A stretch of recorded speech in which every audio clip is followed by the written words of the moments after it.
출애굽기 15장 22절부터 27절 한 절씩 교독합니다. 모세가 홍해에서 이스라엘을 인도하매 그들이 나와서 수르 광야로 들어가서 거기서 사흘 길을 걸었으나 물을 얻지 못하고 마라에 이르렀더니 그곳이 물이 솟아 마시지 못하겠으므로 그 이름을 마라라 하였더라. 백성이 모세에게 원망하여 이르되 우리가 무엇을 마실까 하매 모세가 여호와께 부르짖었더니 여호와께서 그에게 한 나무를 가리키시니 그가 물에 던지니 물이 달게 되었더라. 거기서 여호와께서 그들을 위하여 법도와 율례를 정하시고 그들을 시험하시되 이르시되 너희가 너희 하나님 나 여호와의 말을 들어 순종하고 내가 보기에 의를 행하며 내 계명에 귀를 기울이며 내 모든 규례를 지키면 내가 애굽 사람에게 내린 모든 질병 중 하나도 너희에게 내리지 아니하리니 나는 너희를 치료하는 여호와임이라. 그들이 엘림에 이르니 거기에 물샘 열들과 정려나무 이른 그루가 있는지라. 거기서 그들이 그물 곁에 장막을 치니라. 아멘. 출애굽기 15장 1절부터 21절까지 내용에 보면 홍해의 바다가 갈라지는 그리고 그 길을 통과하여 바다를 건넌 기적을 경험했던 이스라엘 백성들이 하나님을 찬양하며 하나님을 높이는 내용이 기록되어 있습니다. 그 놀라운 기적의 현장을 경험한 당사자로서 그 일을 행하신 하나님께 소고를 치고 춤을 추면서 영광을 돌렸던 것입니다. 아마 누구라도 하나님께서 행하신 그러한 놀라운 기적을 경험했다면 그것도 단순한 기적이 아니라 죽음의 위험에서 구원받는 기적을 경험했다면 당연히 하나님을 찬양할 것입니다. 그래서 이스라엘 백성들은 여호와는 나의 힘이요 나의 노래요 나의 구원이시며 나의 하나님이며 나의 용사이다 이렇게 하나님을 찬양했습니다. 2절 3절 보시겠습니다. 여호와는 나의 힘이요 노래시며 나의 구원이시로다. 그는 나의 하나님이시니 내가 그를 찬송할 것이요 내 아버지의 하나님이시니 내가 그를 높이리로다. 여호와는 용사시니 여호와는 그의 이름에 신들이 있느니라. 아멘. 지금까지 이스라엘 백성들이 보고 또 들었던 경험했던 신들은 애굽 사람이 섬기는 우상들이었습니다. 애굽 사람들은 그들에게 생활할 물과 물고기를 준다고 하는 나일강의 신을 섬겼습니다. 도시 외곽에 있는 사막에서는 모래폭풍을 일으켜서 어둠을 일으키고 혼란을 만들고 또 전쟁을 일으킨다라고 하는 세트라는 신이 있다고 해서 또 그러한 신을 섬겼습니다. 다산과 풍요를 바랬던 애굽 사람들은 많은 알을 낳는 개구리를 또 신으로 믿었습니다. 그래서 우리가 살펴본 바와 같이 하나님께서 애굽에 내렸던 그 10가지 재앙은 애굽 사람들이 신으로 섬겼던 우상들이 전부 허상이고 가짜다라는 것을 보여주시는, 증명해 보이시는 그러한 기적이었던 것이지요. 무엇보다도 홍해 바다의 기적은 하나님께서 바다를 가르시고 그 사이에 그곳에 있는 땅을 마른 땅으로 만들어서 이스라엘 모든 백성이 그 땅을 걸어서 통과했던 도무지 부정할 수 없는 구원의 큰 은혜였습니다. 그렇다 보니까 이스라엘 백성들의 입에서는 여호와 같은 신은 없다 이와 같은 찬송이 나올 수밖에 없었던 것이지요. 11절 다시 또 봅니다. 시작. 여호와여 신중에 주와 같은 자가 누구니이까 주와 같이 거룩함으로 영광스러우며 찬송할 만한 위엄이 있으며 기이한 일을 행하는 자가 누구니이까. 네. 그런데요, 이렇게 감격스러운 찬송을 불렀던 이스라엘 백성들이 불과 사흘 후에는 하나님께 원망을 쏟아붓고 있습니다. 22절부터 24절 봅니다. 모세가 홍해에서 이스라엘을 인도하매 그들이 나와서 수르 광야로 들어가서 거기서 사흘 길을 걸었으나 물을 얻지 못하고 마라에 이르렀더니 그곳 물이 솟아 마시지 못하겠으므로 그 이름을 마라라 하였더라. 같이 백성이 모세에게 원망하여 이르되 우리가 무엇을 마실까 하매 이랬습니다. 여기 지금 백성이 모세에게 원망했다 이렇게 말하고 있지만 하나님께서 모세를 통해서 이스라엘 백성들을 그곳까지 인도하셨기 때문에 그들의 원망은 곧 하나님에 대한 원망이었습니다. 이스라엘 백성들이 하나님을 원망했던 이유가 무엇일까요? 그것은 마실 물이 없었기 때문이다. 더 정확하게 말하면 물이 있긴 했지만 그 물은 써가지고 먹을 수 없는, 마실 수 없는 그러한 물이었기 때문이다. 이렇게 성경이 말하고 있습니다. 광야로 들어와서 사흘길을 걸었음에도 마실 물이 없었다라는 것은 그들의 건강뿐만 아니라 목숨까지도 잃어버릴 수 있는 절망적인 상황에 그들 모두가 빠졌다라는 것을 우리가 생각할 수 있습니다. 그래서 지금 이스라엘 백성들이 모세를 향해 하나님께 하는 이 원망은 합리적인 이유가 있는 그러한 원망이었지요. 그런데요, 어렵고 힘든 일이 빠지면 그때마다 하나님을 원망해도 될까 하는 그러한 생각을 우리가 해보게 됩니다. 서두에도 말씀드렸지만 출애굽기 15장의 구조를 보면 전체 27절 가운데 이스라엘 백성들이 하나님을 찬양하는 내용이 21절까지 기록되어 있습니다.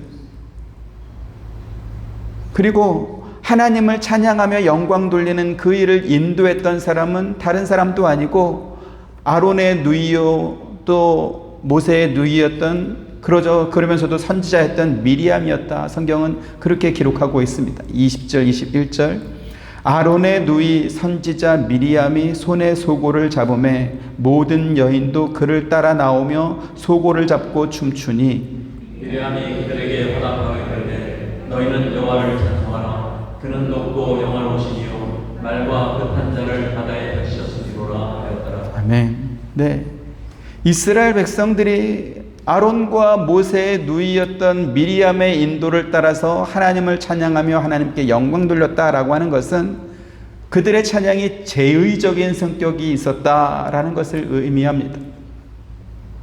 하지만 그들이 그렇게 예배의 의미를 담아서 기쁨과 전심으로 하나님을 찬양하며 영광을 누렸다고 해서 그들의 행위가 곧 그들의 믿음을 증명하는 것은 아니었음을 우리가 확인할 수 있는 것이지요. 왜요? 그 찬양이 사흘도 지나지 않아서 하나님을 향한 원망으로 바뀌었기 때문에 그렇습니다.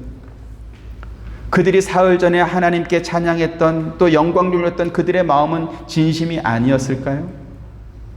그들을 구원하신 하나님에 대한 감사한 마음과 고마운 마음은 없었던 그냥 노래에 불과했던 것일까요?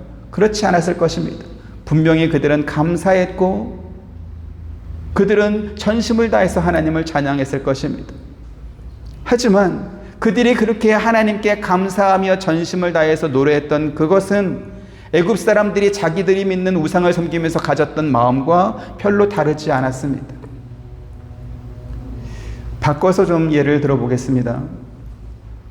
우리나라는 전통적으로 불교와 유교의 신앙적 배경에 무속신앙이 함께 있는 다신교를 섬기는 나라였습니다. 그래서 산에 갈 때는 산신제를 드렸고 강이나 바다에 고기 잡으러 갈 때는 용왕제를 드렸습니다. 애군을 막고 풍요를 준다고 하는 선앙당이나 혹은 당산신당이 동네마다 다 있었습니다. 동네뿐만 아니라 집안 곳곳에도 그곳을 지키는 신이 있다 이렇게 믿고 그 신을 두려워하는 마음을 가졌습니다. 집에서 가장 중요한 대들보에 사는 성주신은 모든 가택신 중에서 가장 대왕신입니다. 그래서 예전에 이제 그 신과 함께라는 그 영화에 보면 마동석이 성주신으로 이렇게 나오죠. 집을 지키는. 여러분 보셨는지 모르겠습니다. 부엌과 아궁이와 또 아궁이의 붓두막을 지키는 조왕신이라고 하는 이 신은 그 부엌에서 일하는 여인들의 눈물을 닦아주고 위로해주는 신이다 이렇게 또 믿었습니다.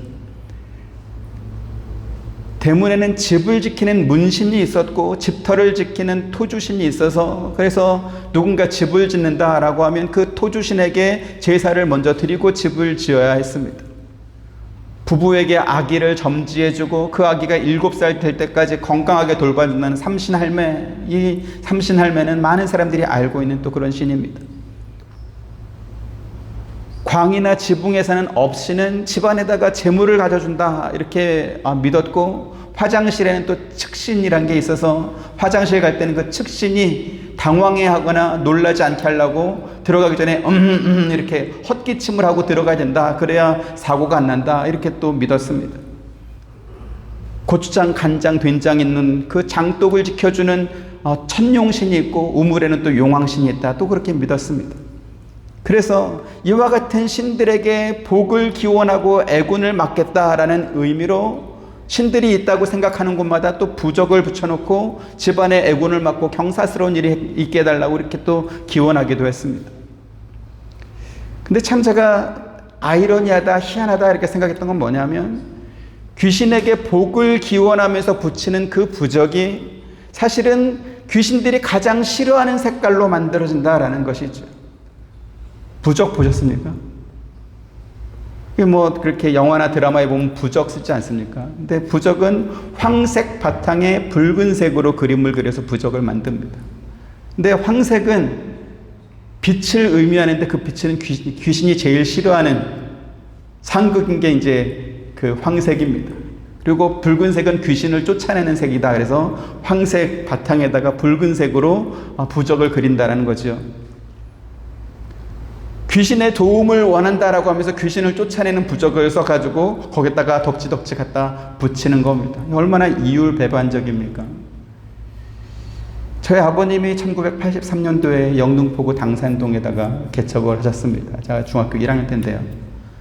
그때는 뭐 지금처럼 큰 마트가 없었고 장을 보려면 시장을 가야 되는데 영등포 시장에 가면 영등포 시장 그 내거리 조금 안쪽에 그 돼지 머릿고기 파는 식당들이 줄지어 있었습니다. 그래서 그 근처를 지나가면 늘 이렇게 돼지 삶는 냄새가 아주 그냥 진동을 했습니다.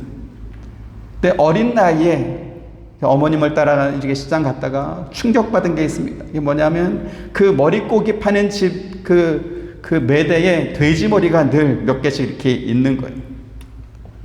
근데 그 잘려진 돼지 머리가 이렇게 방글방글 웃고 있더라고요. 그래서 야, 돼지는 죽을 때도 이렇게 웃고 죽나? 이런 생각이 들었습니다. 머릿고기는 머리로 돼지 머리로 만드니까 뭐 알겠어요. 근데 그거를 왜 이렇게 진열해 놨을까요? 그래서 제가 이제 어머니께 물었습니다. 왜 저렇게 끔찍하게 돼지 머리를 저렇게 잘라가지고 진열을 해놨냐? 그랬더니 고사 지내는 사람들이 그거를 머리채로 사간다는 거죠. 그러면서 봤더니 이제 영등포 시장에 누가 이제 가게를 내면 고사를 이렇게 지낼 때 이렇게 오고 가면서 여러 번 봤거든요. 진짜로 머리를 이렇게 상 위에 올려놓고 뭐 이렇게 음식과 뭐 술과 이렇게 올려놓고 고사를 막 지내더라고요. 근데 희한한 건 뭐냐면 그 돼지 코에다가 돈을 이렇게 꼽아놓고 그리고 막 절을 하는 걸 봤습니다. 코하고 입에다가. 그래서 저거는 왜 꼽냐 그랬더니 그렇게 돈을 꼽고 이렇게 절을 하고 하면 돈을 많이 벌어준다는 거예요. 바꿔서 한번 말해보겠습니다. 누군가가 저한테 용돈을 주는데 콧구멍에다가 이렇게 돈을 꼽아준다. 아니 뭐 부탁을 하면서 입에다가 돈을 꼽는다. 괜찮은 겁니까? 그게 얼마나 무시했으면 그 돼지 머리를 얼마나 무시했으면 거기에다가 이렇게 지폐를 꼽아놓고 돈을 벌게 해달라고 이렇게 기도를 하겠습니까? 그러니까 자기들이 믿는 그 신을 그렇게 무시하고 그렇게 천시 여기면서 그것들에게 복을 달라고 비는 이런 것들이 얼마나 아이러니하고 얼마나 이율배반적이냐라는 것이죠. 근데 더 이상한 거는 기독교 성도들 중에서도 이렇게 말도 안 되는 토속신앙, 무속신앙을 믿는 사람들이 여전히 많이 있다는 것입니다. 매 주일 예배에 참석하면서 주기적으로 점집을 찾고 역술인을 찾는 사람들이 30%가 넘는다. 이러한 무속인들의 신문에 그러한 보도가 났습니다. 제가 확인하려고 어저께 또 찾아봤거든요. 그랬더니 LA 같은 경우에는 역술인을 찾는 80%가 기독교 신자랍니다. 역술집을 찾는 80%가 기독교 신자랍니다. 그러면서 그 사람이 하는 말이 모든 종교는 다 똑같다. 기독교인이라고 해서 점을 안 믿는 게 아니고 운세 안 믿는 게 아니고 교회 매주 다니면서도 이렇게 주기적으로 찾아와서 물어보더라. 이런 기사가 있더라고요. 한국에는 요즘에 20, 30대 청년들이 이렇게 열쇠고리를 주고받고 선물한답니다. 근데 그 열쇠고리가 뭐냐면 부적입니다. 부적. 오마모리라고 하는 일본에서 온 부적인데 그게 무언가로부터 지켜준다라는 의미가 담긴 그러한 부적을 열쇠고리로 만들어가지고 서로 주고받는다라고 말합니다. 이렇게 우상을 의지하고 점과 운세를 의지하는 사람들이 이렇게 줄어들지 않고 오히려 더 느는 것은, 그래서 그 무속인 신문에 보니까 누가 제일 많이 찾아오느냐, 60대 이상보다는 오히려 19살부터 39살까지 그 젊은 사람들이 훨씬 더 많이 찾아오는데 50%가 넘게 찾아온다는 거죠. 왜요? 그것들이 자기들에게 도움을 준다라고 생각하니까 찾아오는 겁니다. 그래서 누가 이렇게 전도하지 않아도 입소문으로 서로 이렇게 전도가 돼가지고 스스로 신자가 되는, 무속 신자가 되는 그러한 사람들이 되는 것입니다. 홍해를 건넌 후에 하나님께 찬송과 영광을 돌렸던 이스라엘 백성들의 신앙 수준이 딱 그 정도였던 것이죠. 왜요? 애굽에서 그들이 430년 살면서 보고 배웠던 것이 그런 것이었습니다. 젊은 사람들이 액세서리처럼 지니고 다니는 그 부적이 그들에게 얼마나 도움이 되겠습니까? 그런데 그렇게 부적을 지니고 다녔음에도 불구하고 나쁜 일이 생겼다 그러면 그 부적은 효용없으니까 버리고 다른 부적도 사가지고 또 차고 다니면 됩니다. 하나님께서 애굽에 내리신 10가지 재앙에서 이스라엘 백성들은 면제됐습니다. 홍해바다를 그들은 육지로 건너서 광야로 들어왔지만 그들을 추격하던 애굽 사람들은, 애굽의 군대들은 다 그 바다에 빠져 죽었습니다. 그렇게 구원받은 것은 그들에게 고맙고 좋은 일이겠지요. 그래서 하나님께 찬양을 했습니다. 그런데 사흘길을 걸어서 마라라는 곳까지 왔는데 마실 물이 없습니다. 그 전에 하나님께서 그들을 위해서 어떠한 일을 하셨는지, 어떤 구원 역사를 베푸셨든지, 지금 마라라는 곳에서 물이 없는 그 순간에는 그 하나님은 필요가 없는 것입니다. 그동안 이스라엘 백성들이 애굽에서 경험했던, 보았던 그러한 우상들은 어떤 것이었습니까? 강에는 강의 신이 있고 사막에는 사막의 신이 있고 파리도 신이고 개구리도 신이고, 그래서 자기가 필요한 신 찾아가서 그때그때 도움을 요청하고 도움을 받으면 그러면 됐던 그러한 신이었습니다. 그런데 애굽에 10가지 재앙을 내리시고 홍해를 가를 수 있는 그 하나님이 마라에서는 그 하나님으로 느껴지지 않는 것이죠. 또 다른 또 신을 또 찾고 있는 것입니다. 그래서 하나님을 찬양했던 그 같은 입으로 마라에서는 하나님께 원망을 쏟아내고 있는 것입니다. 같은 맥락에서 우리는 우리가 드리는 이 예배에 대한 정확한 개념을 알 필요가 있습니다. 우리 기독교의 예배가 우상을 섬기는 다른 어떤 종교나 이러한 다른 신앙들의 제의식, 예식이 됐든 제사가 됐든 그것과 다른 점이 무엇일까요? 제의식이라고 하는 것, 예배나 제사나 예식이나 그러한 것들은 신을 믿는 신자들이 종교의식을 통해서 자기가 믿는 신들을 높이는 행위가 바로 그런 제사들입니다. 그래서 우상을 섬기는 종교들을 보면 제단이나 제상 위에 많은 음식을 올려놓고 신들을 초청합니다. 자기가 믿는 신들을 초청합니다. 또 춤이나 음악이나 어떤 주문을 외우는 그런 행위를 통해서 신의 기분을 좋게 해줍니다. 그런데요, 우리 기독교의 예배는 음식이나 무슨 제사보다는 설교가 예배 시간에 거의 대부분을 차지하고 있습니다. 이것은 일반적인 종교가 가진 어떤 제의식의 측면에서 보면 이해하기가 상당히 어려운 부분이기도 합니다. 일반적으로 종교가 하는 그러한 제의식들은 신을 높이고 신의 기분을 좋게 해가지고 신에게 도움을 구하는 그러한 시간들이 훨씬 더 많기 때문에 그렇습니다. 아마 무당이 하는 굿이 그러한 제의식의 가장 대표적인 예가 될 것입니다. 그런데요, 뜻밖의 기독교의 예배에는 하나님을 찬양하고 하나님을 높이는 것에 예배의 목적이 있지 않습니다. 여러분들이 좀 오해가 될까 제가 상당히 염려스러운데 잘 들으시길 바랍니다. 기독교 예배는 다른 어떤 순서보다도 설교에 가장 큰 비중을 두고 있습니다. 왜 그렇습니까?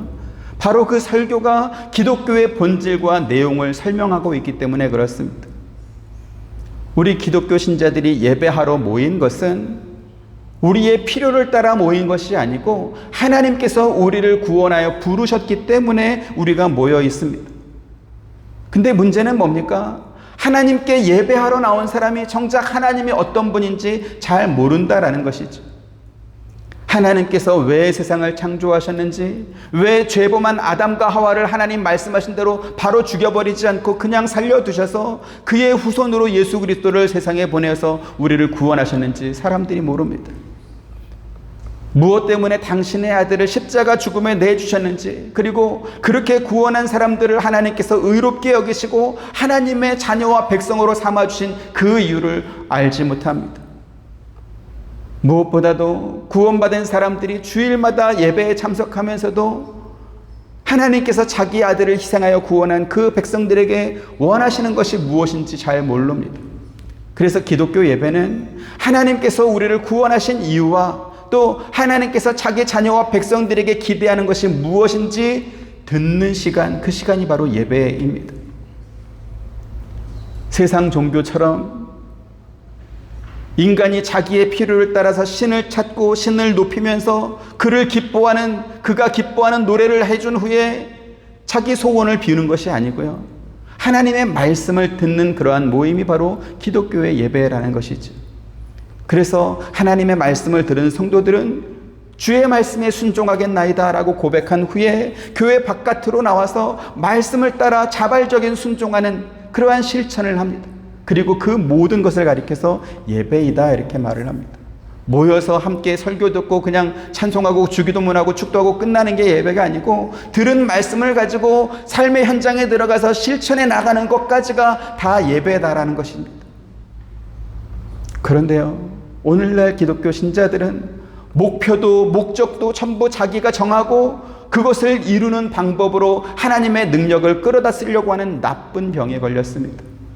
심지어 성령의 이름을 사용하고 성경에 기록된 각양 좋은 은사들을 마치 자기들만 가진 전유물인 것처럼 그렇게 사용하면서 세상의 영광과 부귀까지 손에 쥔 그러한 사람들도 있습니다.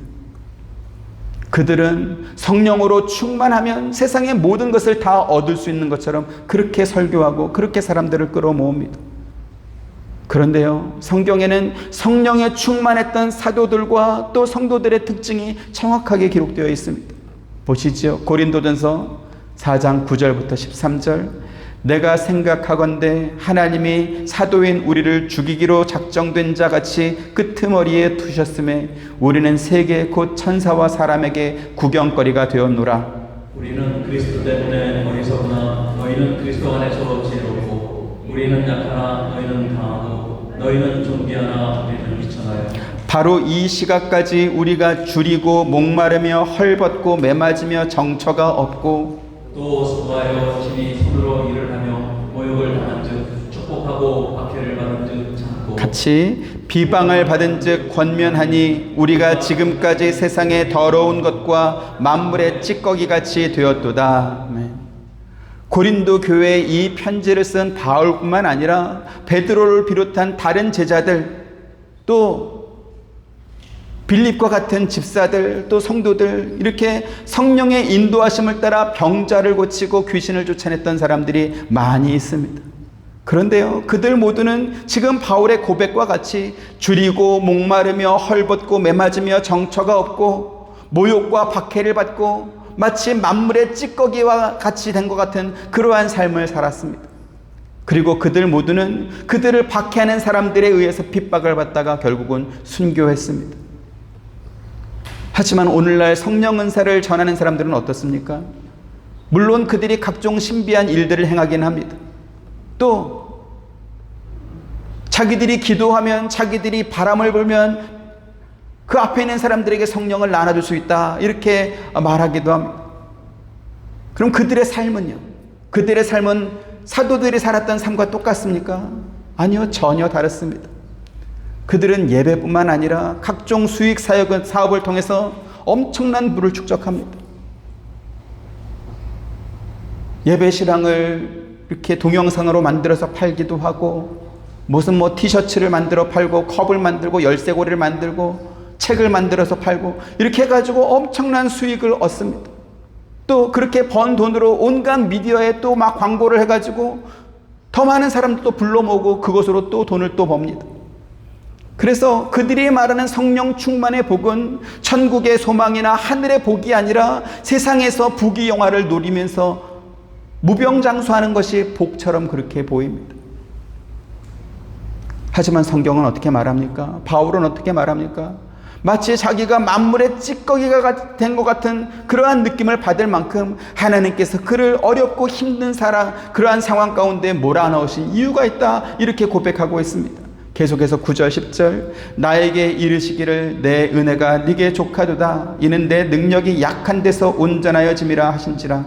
그러므로 도리어 크게 기뻐함으로 나의 여러 약한 것들에 대하여 자랑하리니 이는 그리스도의 능력이 내게 머물게 하려 함이라. 그러므로 내가 그리스도를 위하여 약한 것들과 능력과 궁핍과 박해와 권고를 기뻐하니 이는 내가 약한 그때에 강하리라. 네. 하나님께서 바울을 약하게 했다라는 것은 바울의 건강만을 말하는 것이 아닙니다. 하나님께서는 바울의 그 약함을 통해서 당신의 자녀가 세상에서 무엇을 따르며 무슨 목적을 바라보고 살아야 되는지를 가르쳐 주는 것입니다. 하나님께서 사람을 창조하실 때 하나님의 모양과 형상을 따라 창조하셨습니다. 그리고 그렇게 창조된 아담과 하와는 늘 하나님과 교제하며 살았지요. 비록 아담과 하와가 범죄함으로 말미암아 하나님과의 관계가 깨져버렸지만, 그러나 하나님께서는 당신의 아들을 통해서 그 깨진 관계가 다시 회복되고 하나님과 교제할 수 있는 길을 열어주셨습니다. 그것이 바로 십자가의 구원입니다. 하나님께서 우리를 구원하신 목적이 무엇입니까? 우리가 세상에서 성공과 번영을 누리며 세상에 사는 동안 아무 부족함 없이 호의호식하며 무병장수하길 원해서 그래서 우리를 구원하신 것입니까? 그렇지 않습니다. 하나님께서 우리에게 구원의 은혜를 주신 것은 우리가 하나님을 기뻐하며 그와 영원토록 함께하는 것을 즐거워하게 하기 위해서, 그래서 우리를 구원하신 것입니다. 웨스트민스터 신앙 소요리 문답 1번에 보면 인간의 최고 목적이 무엇입니까? 라는 그러한 질문에 하나님을 영화롭게 하고 영원토록 하나님을 즐거워하는 것이 우리 사람의 목적입니다, 이렇게 대답하고 있습니다. 하나님을 영화롭게 하는 것이 무엇일까요? 그것은 하나님을 정확하게 아는 것입니다. 이런 예를 한번 들어보죠. 한국에 낳은 세계적인 지휘자가 있습니다. 정명훈이라는 지휘자죠. 그 정명훈 지휘자의 어떠한 가치는 그가 지휘하는 오케스트라를 통해서 사람들에게 그의 음악을 들려줄 때, 그리고 사람들이 그의 음악을 들으면서 영감을 얻고 감동을 받을 때 그의 가치가 가장 높을 것입니다. 그래서 그분이 지휘한 공연이 끝났을 때 사람들이 기립박수로 이렇게 끊이지 않고 막 5분, 10분 이렇게 박수를 쳐줄 때 연주했던 연주자나 지휘했던 그 정명훈 씨가 영광을 얻을 것입니다. 근데 그 정명훈 씨가 만약에 공연장이 아니고 팔라마마트에 왔다. 그러면 알아보는 사람도 물론 있겠지만, 조의가 깊은 사람은, 그러나 대부분 많은 사람들은 그냥 모르고 그냥 지나쳐 버릴 것입니다. 같은 맥락에서 하나님을 영화롭게 하는 것은 무엇입니까? 하나님의 창조와 그분의 섭리와 그 중에서도 자기 아들을 희생하여 우리를 구원하신 그 구원 역사에 대해서 우리가 기뻐하며 그 구원의 은혜를 우리가 받는 것입니다. 그래서 반대로 하나님을 영화롭게 하지 않는 것은 무엇일까요? 그것은 하나님께서 우리에게 주신 그 구원의 은혜를 받지 않고 내가 알아서 살겠다라고 하는 그러한 사람이 하나님을 영화롭게 하지 않는 것, 하나님을 무시하는 것입니다. 그러한 사람들은 구원뿐만 아니라 하나님에 대해서도 아무런 관심을 두지 않습니다. 자, 그렇다면 구원받은 사람들은 모두가 다 하나님을 영화롭게 하는 사람일까요? 앞서도 말씀드린 바와 같이 기독교 신앙을 가졌다고 하면서도 여전히 세상에 더 많은 관심이 있고 세상에서의 성공을 좋은 믿음이다 이렇게 생각하는 사람들이 있습니다. 물론 좋은 믿음 가진 성도들 중에서도 세상에 성공한 사람들이 많이 있습니다. 성경에도 그러한 사람들이 많이 있지요. 구약에는 아브라함, 이삭, 야곱, 다윗, 솔로몬, 이러한 사람들은 세상의 모든 부귀를 다 가졌던 사람들일 것입니다. 신약에도 아리마대 요셉과 같은 그러한 사람들이 있습니다. 하지만 성경이 말하는 것은 무엇이죠? 그들은 세상을 목적으로 살지 않았다. 그들은 세상을 나그네와 같이 살았다라고 말하고 있습니다. 또 전도서를 기록한 솔로몬은 그 전도서 말씀을 통해서 내가 모든 것을 얻어보니 모든 것이 헛되다 이렇게 고백합니다. 전도서 2장 25절에 먹고 즐기는 일을 누가 나보다 더 해보았으랴 이렇게 고백하면서 그 전도서를 이렇게 마무리합니다. 전도서 12장 13, 14절 일의 결국을 다 들었으니 하나님을 경외하고 그의 명령들을 지킬지어다 이것이 모든 사람의 본분이니라. 하나님은 모든 행위와 모든 은밀한 일을 선악간에 심판하십니다. 아멘. 솔로몬의 이 고백은 앞서 말씀드렸던 소유리 문답 제1번의 답변과 정확하게 일치합니다. 하나님을 경외하고 그의 명령을 지키는 것이 모든 사람의 본분이다라는 것이죠. 같은 맥락에서 예수님께서는 한 사람이 두 주인을 섬길 수 없다 그렇게 또 말씀했습니다. 누가복음 16장 13절 같이 읽습니다. 시작. 집 하인이 두 주인을 섬길 수 없나니 혹 이를 미워하고 저를 사랑하거나 혹 이를 중히 여기고 저를 경히 여길 것임이니라. 너희는 하나님과 재물을 겸하여 섬길 수 없느니라. 이 말씀의 뜻이 무엇입니까? 세상 재물의 마음을 빼앗겨서 그것을 의지하는 사람은 하나님을 믿고 의지하며 살지 못하게 된다라는 것입니다. 더 정확하게는 재물을 사랑하는 사람은 하나님을 미워하게 된다 이렇게 말씀하는 것입니다. 그래서 이 말씀을 기록했던 누가는 이 예수님의 말씀이 사실에 부합하다라는 증거로 이렇게 기록했습니다. 누가복음 16장 14절 같이 보시죠. 시작. 바리새인들은 돈을 좋아하는 자들이라 이 모든 것을 듣고 비웃거늘 이랬습니다. 바리새인이 누구입니까? 사람들에게 율법을 가르칠 뿐만 아니라 누군가 율법에 맞지 않는 행동을 했다면 그 사람을 데려와서 잘못을 지적하고 그 사람에게 벌을 내리는 사람이 바로 바리새인이었습니다. 당연히 그 바리새인들은 하나님의 뜻을 가장 잘 아는 사람, 그리고 그 하나님의 뜻을 따라 사는 사람들이다 그렇게 여겨졌던 사람들이었습니다. 그런데 예수님께서 너희는 하나님과 재물을 겸하여 섬길 수 없느니라 라고 말씀하실 때 바리새인들은 돈을 좋아해서 그 말씀을 듣고 비웃었다 이렇게 말씀하고 있죠. 그리고 그 바리새인들은 하나님의 영광이신 예수님을 십자가에 못 박아 죽였습니다. 홍해를 건넌 후에 하나님을 찬양하며 영광 돌렸던 이스라엘 백성들이 무슨 이유로 불과 사흘밖에 지나지 않았는데 그 하나님을 찬양했던 그 영광 돌렸던 그 똑같은 입으로 하나님을 원망하며 불평했는지 그 원인을 지금 우리가 살펴보고 있습니다. 그 이유가 무엇이라고 했습니까? 이스라엘 백성들이 애굽에 살면서 보고 배우고 익혔던 그 우상 숭배의 문화와 그 습관이 그들에게 여전히 남아 있었기 때문에 그렇게 된 것입니다. 그들이 애굽에서 배우고 익혔던 우상들은 인간의 필요를 그때그때 채워준다고 하는 그러한 신들이었습니다. 나일강의 도움이 필요하면 강의 신에 가서 섬기면 됐고, 자식을 낳아야 될 때는 개구리 신한테 가서 제사하고 섬기면 됐고요. 폭풍이 부는, 태풍이 부는 계절이 되면 사막의 신에 가서 또 절하면 됐습니다. 바꿔서 말하면 어떤 의미가 되죠? 그런 우상에게 도움받을 일이 없다면 우상을 찾을 일도 사실 없는 것이죠. 그와 같은 맥락에서 이스라엘 백성들의 모습을 보면 홍해의 기적을 경험한 후에 그들은 자기를 구원하신 여호와 하나님을 높이며 전심으로 찬양했습니다. 하지만 사흘길을 걸어서 마라에 도착했을 때 물이 없지 않습니까? 그 물은 마실 수 없는, 사람이 마실 수 없는 쓴 물이었지 않습니까? 만약에 그들이 애굽에 살았다면 애굽 사람들이 섬기던 그 수많은 우상 중에서 물을 줄 수 있는 그 우상을 찾아가지고 또 섬기면서 물 달라고 했으면 됐을 것입니다. 하지만 그들을 광야로 인도하신 여호와 하나님은 홍해를 갈라줄 수는 있었지만, 그래서 구원할 수는 있었지만 마실 물은 내릴 수 없는 그러한 신이라고 생각했기 때문에 원망하고 불평했던 것입니다. 애굽의 경험을 토대로 본다면 홍해를 가르신 신과 마라에서 물을 내주지 못하는 신은 전혀 다른 신이죠. 홍해에서는 홍해를 갈라줄 수 있는 그 하나님, 하지만 물은 내줄 수 없는 그 하나님. 그러니까 지금 원망하고 있지 않습니까? 그런데요, 출애굽 15장에 나오는 이 이스라엘 백성들의 모습이 오늘날 성도들의 모습과도 비슷하게 보이고 있습니다. 특히 예배하는 모습에서 너무나 많이 보여지고 있습니다. 앞서 말씀드렸지만 우리 기독교의 예배는 하나님을 찬양하고 하나님을 높이는 것에 그 예배의 목적이 있지 않습니다. 이렇게 좀 예를 드리겠습니다. 우리가 살아가면서 높은 사람을 알고 있다라고 하는 것은 상당한 도움이 됩니다. 잘 아는 그 높은 사람으로 인해서 여러 가지 안 될 일이 되기도 하고 될 일은 더 잘 되기도 하는, 그래서 혈연이나 지연이나 학연이나 이러한 말들이 괜히 나온 것이 아니죠. 하다못해 병원에 친한 직원만 한 사람이 있어도 그 병원 찾아갈 때는 그 직원으로 인해서 도움을 얻기도 합니다.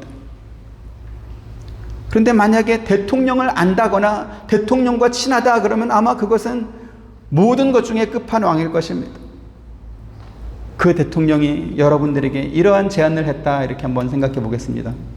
첫 번째로, 당신이 어떤 부탁을 하든지 내가 꼭 한번 들어주겠다라는 그러한 제안을 하고, 또 하나는 언제든지 찾아와서 나랑 밥 먹고 커피 마시고 이야기하자라는 두 가지 제안을 했다고 하겠습니다. 자, 하나는 당신의 소원, 당신이 무슨 민원을 부탁하든지 내가 하나는 반드시 들어준다라는 그러한 제안을 했고, 또 하나는 언제든 찾아와서 나랑 같이 밥 먹고 같이 커피 마시고 사이좋게 지내자, 친하게 지내자, 이런 제안을 했습니다. 1번, 2번. 경매하듯이 여러분은 1번입니까? 2번입니까? 어떤 거 하시겠습니까? 몇 번이 좋으십니까? 당연히 2번이 훨씬 더 좋지요. 그렇죠? 내 소원을 들어줄 표를 갖고 있다. 그건 사실 별것 아닙니다. 그래서 대통령이 그 어떤 징표로 준 시계를 내가 차고 있다라는 것과 나 어저께 대통령 집에 가서 삼겹살 구워 먹었어, 이거하고 어떤 게 더 실력 있을 것 같습니까?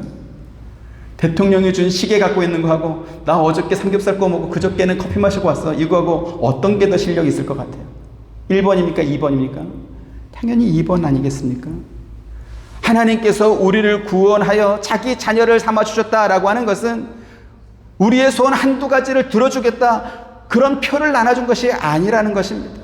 요한일서 1장 3절 성경의 증거를 보시죠. 같이 봅니다. 시작. 우리가 보고 들은 바를 너희에게도 전함은 너희로 우리와 사귐이 있게 하려 함이니 우리의 사귐은 아버지와 그의 아들 예수 그리스도와 더불어 누림이라, 이랬습니다.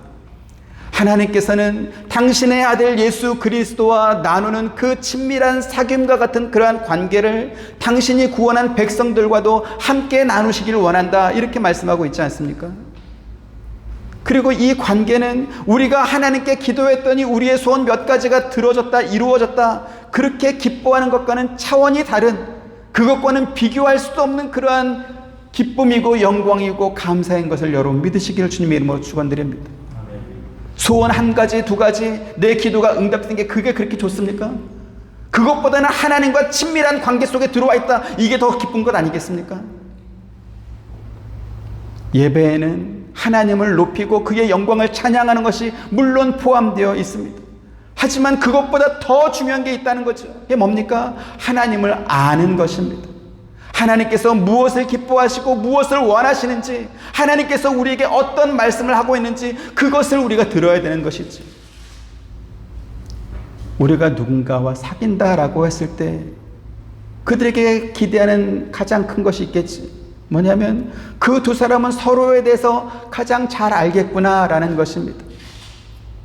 그 사람이 좋아하는 음식이 무엇인지, 무슨 취미가 있는지, 그 사람과 제일 친한 사람은 누구며 어떤 일을 할 때 그 사람이 제일 좋아하는지, 어떤 일을 할 때 그가 싫어하는지 아는 것입니다. 무슨 음식을 싫어하는지, 요즘에 어떤 일로 힘들어하는지 잘 아는 것입니다. 그래서 그 사람과 연락이 안 될 때 그와 가장 가까운, 그와 사귐 있는 사람에게 연락해서 그 사람 연락이 안 되는데 언제 아세요? 그러면 그 사람 지금 어디 있고 좀 무슨 일 할 거예요? 이 정도 반응은 나와야 되지 않겠습니까? 예배가 바로 그런 것입니다. 예배는 하나님의 말씀을 들으면서 그 하나님을 알아가는 것입니다. 하나님께서 무엇을 기뻐하시고 무엇을 싫어하는지 알아가는 것입니다. 그래서 기독교의 예배는 하나님을 가르쳐주고 또 하나님을 배워야 하는 것이죠. 그것이 바로 설교입니다. 반면에 세상 종교의 제사나 어떤 예식 속에는 신의 의견이란 건 없습니다. 왜요? 어차피 없는 건데 그게 무슨 생각이 있겠어요? 그래서 인간의 찬양만 있습니다. 우쭈쭈 신을 높이고 신의 기분을 좋게 해주고 그 다음에 이제 소원을 빌어서 그 소원을 이루기만 하면 되는 것이지. 타락한 중세 로마 가톨릭은 성경 말씀과 그 해석인 설교가 있어야 될 자리를 아름다운 음악과 그리고 성경의 내용을 시각적으로 표현한 미술로 다 대체해버렸습니다. 하나님의 말씀을 직접 전달하는 대신에 음악과 미술을 통해서 성도들이 알아서 하나님의 어떤 생각을 짐작하고 스스로 그 의미를 해석하도록 만들어버린 것입니다. 그런데 종교개혁 이후에 500년이 지났음에도 불구하고 여전히 가톨릭은 설교보다는 다른 순서가 예배의 대부분을 차지하고 있습니다. 심지어 최근에 로마 가톨릭의 교황은 사제들의 강론이 8분 이내에 끝나야 된다, 8분을 넘지 말아야 된다, 그렇게 말했습니다. 지난 6월 13일입니다. 2024년 6월 13일 가톨릭 평화신문에 프란시스코 교황이 했던 그 지시 내용을 담았습니다. 이미지와 생각, 느낌을 전하는 사제의 강론은 간결해야 합니다. 8분을 넘어서는 안 될 것입니다. 그 시간이 지나면 사람들은 집중력을 잃고 잠을 잘 것입니다. 그러니까 8분 안에 끝나라는 거죠. 그런 관점에서 보면 저는 지금 망했습니다. 종교개혁 이후에 세워진 개신교 예배는 설교를 가장 중요하게 생각했습니다. 왜요? 하나님의 말씀이 올바로 선포되고 전달되지 않았을 때 교회가 어떻게 타락하며 성도들이 얼마나 하나님과 멀어지게 되는지 1000년 동안 경험했기 때문에 그렇습니다. 그런데 오늘날 교회들을 보면 다시 중세시대 그 타락한 교회로 되돌아가는 것 같습니다. 예배 시간 대부분을 찬양과 기도와 다른 것으로 채우고 있기 때문에 그렇습니다. 찬양하면 기도하고 또 찬양하면 또 기도하고 성가대 찬양하고 또 기도하고 그리고 광고합니다. 지난주에 우리 교회가 이런 일을 했습니다. 또 앞으로 이런 일을 할 겁니다. 그거 하고 나면 한 40분 이렇게 가고 나면 목사님 설교는 15분도 요즘에 길대 12분 안에 끝내라 뭐 이런 대형 교회는 또 그런답니다.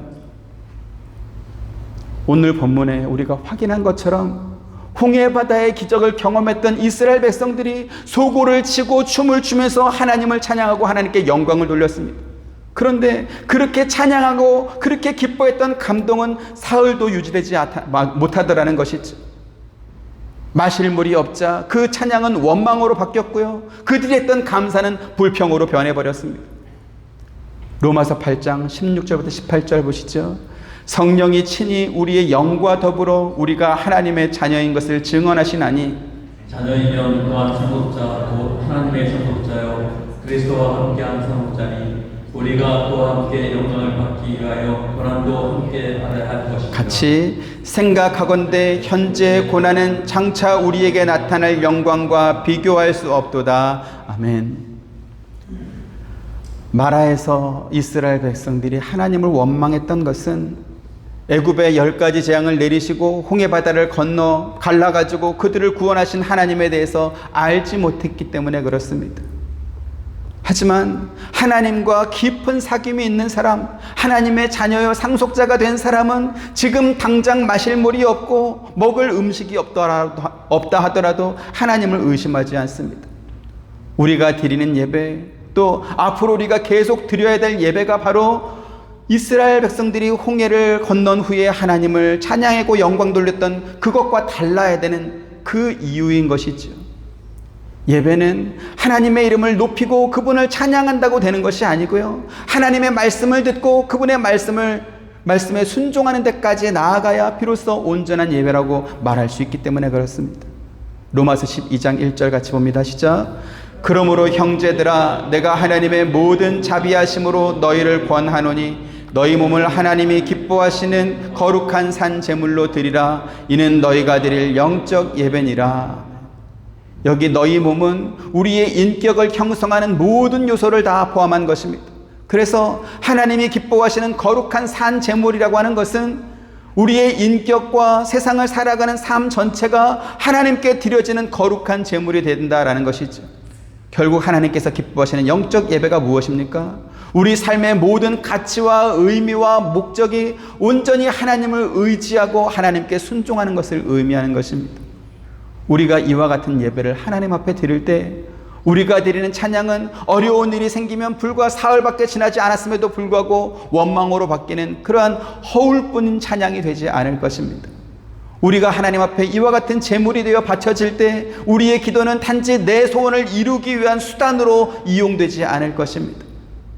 우리의 예배는 마음이 부패하여지고 진리를 잃어버려서 경건을 자기 이익의 방도로 생각하는 자들의 예배마저도 돈벌이 수단으로 이용하는 그러한 헛된 꾀임에 빠지지 않을 것입니다.